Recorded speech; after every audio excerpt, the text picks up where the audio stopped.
Media this is Krishna Teja and ఈ రోజు అయితే మాత్రం రేఖా చిత్రం మన మలయాళ ఇండస్ట్రీ గురించి ఆలోచిస్తే కనుక నిజంగా క్రైమ్ సస్పెన్స్ డ్రామాలకు ఏ విధమైన ఫిల్టర్ లేకుండా వాళ్ళు ఆ క్రైమ్ ను సాల్వ్ చేయడము, ఆ క్రైమ్ లో ఉన్న సస్పెన్స్ ను క్రియేట్ చేస్తూ దాన్ని సాల్వ్ చేస్తూ వెళ్ళే క్రమంలో ఆడియన్ ను గ్రిప్పింగ్ గా కూర్చునే పెట్టే విధానాన్ని మాత్రం నిజంగా నెంబర్ 1 పొజిషన్ అనే చెప్పొచ్చు. ఎందుకంటే క్రైమ్ సస్పెన్స్ మనకంతా తెలుగు మిగతా ఇండస్ట్రీస్ అంతా కూడా ఒక విధమైన కమర్షియల్ యాంగిల్లో ఆలోచిస్తూ ఉంటారు, కానీ వీళ్ళు తీస్తే పర్టికులర్ గా దానికి ఏదైతే స్ట్రక్ అని అంటారో దాన్ని బేస్ చేసుకుని చిన్న పాయింట్ కానీ వెళ్తూ ఉన్న విధానం. మనం ఇప్పుడు రేఖా చిత్రానికి వచ్చినట్లయితే ఇది ఏ విధంగా ఏదైనా క్రైమ్స్ సంబంధించినదా లేదా ఏదో ఎంటర్టైన్మెంట్ లా ఆలోచిస్తే ఏదో నార్మల్ అనుకొని చాలా మంది థింక్ చేస్తారు. కానీ రేఖా చిత్రము వింటూ ఉంటే కనుక ఇంత గ్రాస్ కలెక్ట్ చేసింది ఏంటి, దీంట్లో ఏముంది అని చూస్తే నిజంగా తెలుగులో ఉంది, సోనీ లివ్లో తెలుగులోనే చూడడం జరిగింది. ఈ రేఖా చిత్రం చూస్తూ వెళ్ళే కొద్దీ కూడా ఎందుకంటే నిజంగా సస్పెన్స్ క్రైమ్ ఇష్టపడే వాళ్ళకు నిజంగా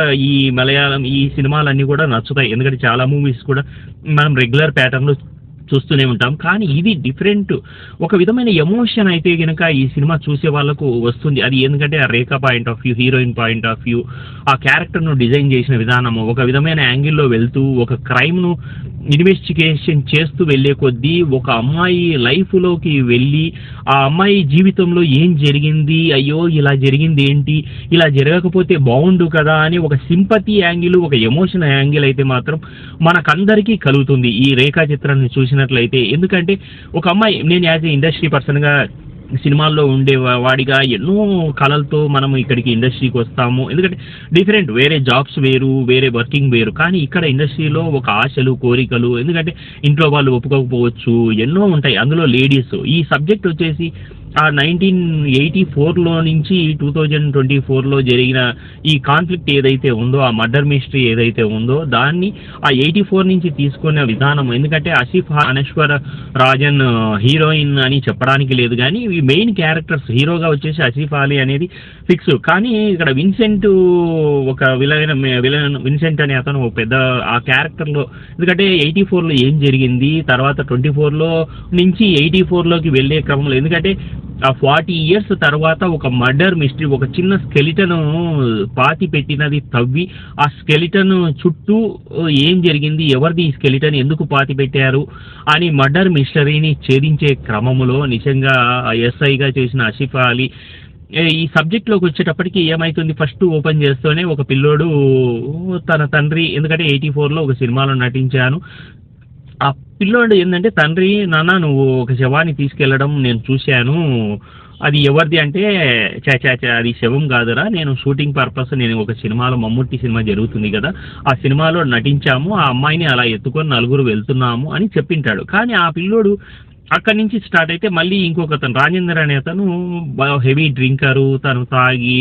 లివర్స్ అన్నీ కూడా వచ్చేసి ఆ బ్లడ్ కక్కుకొని చనిపోయే టైంలో, ఎందుకంటే తను ఒక విధమైన ఫారెస్ట్లోకి వెళ్ళి అక్కడ ఒక విధమైన ఫేస్బుక్ లైవ్ పెట్టి నేను మా ఫ్రెండ్స్ కలిసి ఇక్కడ ఒక అమ్మాయిని చంపి పాతి పెట్టాము అని తను ఒక విధమైన ఫేస్బుక్ లైవ్ పెట్టడం వల్ల ఇక్కడ ఎవరైతే ఉన్నారో ఆసిఫ్ అలీ వేరే స్టేషన్లో అంతకుముందు తను ఆన్లైన్ గేమ్లో డబ్బులు సంపాదించాడు, దాన్ని పెద్దలకు తెలవడం వల్ల తను సస్పెండ్ అయింటాడు.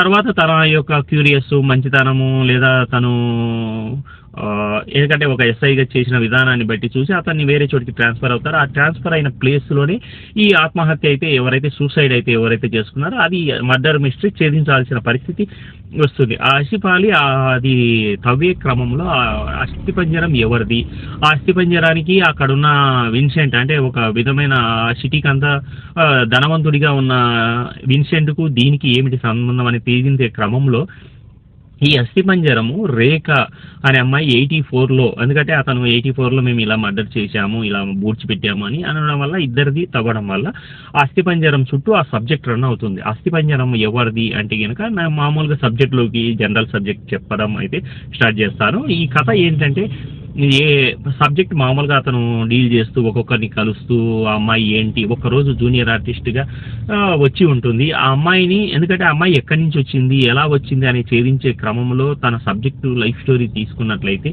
ఒక అమ్మాయి ఈ అమ్మాయి ఎవరైతే రేఖ అనే అమ్మాయి ఎవరు ఉందో కన్యాకుమారిలో 84లో అంటే మమ్ముట్టికి వీరాభిమానిగా ఉంటుంది. తనకు లెటర్స్ అది చేరిందా లేదా తెలియదు కానీ తను అప్పుడు ఉత్తరాల ద్వారా ఫ్యాన్స్ హీరోలకు రాయడము ఆ ప్రత్యుత్తరాలు పంపించడము ఒక ఫోటో పంపించండి అని అమ్మాయి రాయడము లేదా నేను హీరోయిన్గా ఎందుకంటే మమ్ముట్టి ఒక సినిమాకు హీరోగా చేస్తూ డైరెక్టర్ కాస్టింగ్ కాల్ పెట్టింటాడు. ఆ అమ్మాయి కూడా అక్కడ ఇంట్లో అప్పుడు వీసీఆర్ గురించి టీవీలు మనకు తెలుసు కదా రెగ్యులర్గా మమ్ముట్టి సినిమాలు చూడడం వల్ల ఫ్యాన్ అయిపోయి ఉంటుంది అలా రాస్తూ ఉంటుంది.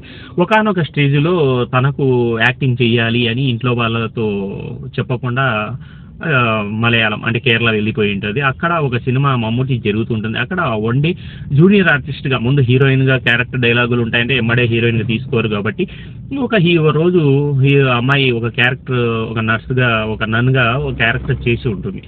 ఆ రోజు ఎందుకంటే ఆ మర్డర్ మిస్టరీ ఆ ఒక్క రోజే చేసి ఉంటుంది. కానీ దాని తర్వాత ఆ అమ్మాయి ఇంకొక వేరే నన్ను కలవడం వల్ల ఆ అమ్మాయి నన్ను ఆశ్రయం ఒకరోజు అమ్మాయి ఆ చర్చిలో ఆశ్రయం పొందుతా. ఆ చర్చిలో ఏంటంటే డబ్బు ఎవరైతే ఆశ్రమానికి దానికి డబ్బులు డొనేట్ చేసిన ఆ డబ్బు అంతా కూడా అక్కడ వర్క్ చేసే వాళ్ళు ఆ డబ్బును దొబ్బేసి ఈ అమ్మాయిని ఆ రోజు నైట్ చంపేసి ఆ అమ్మాయి ఎత్తుకపోయింది ఆ అమ్మాయి డబ్బు ఎత్తుకపోయింది అన్న కాన్సెప్ట్లో అది ఈ అమ్మాయి మీద వేసి ఆ అమ్మాయి బాడీ అమ్మాయి అసలు కనపడకుండా చేసి బూట్ చేస్తారు వీళ్ళిద్దరూ. అందులో రాజేంద్ర నాయుడు చనిపోయిన అతను విన్సెంట్ ఇప్పుడున్న అతను అప్పుడు అక్కడ వర్క్ చేస్తూ ఉంటాడు.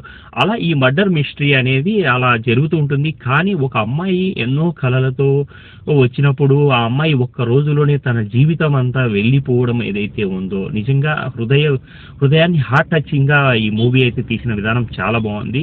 నిజంగా నేను చెప్పినది ఒక విధంగా చేసి ఉండొచ్చు కానీ మీరు ఆ క్రైమ్ను ఎంజాయ్ చేస్తూ చూసే విధానం మాత్రం చాలా బాగుంటుంది.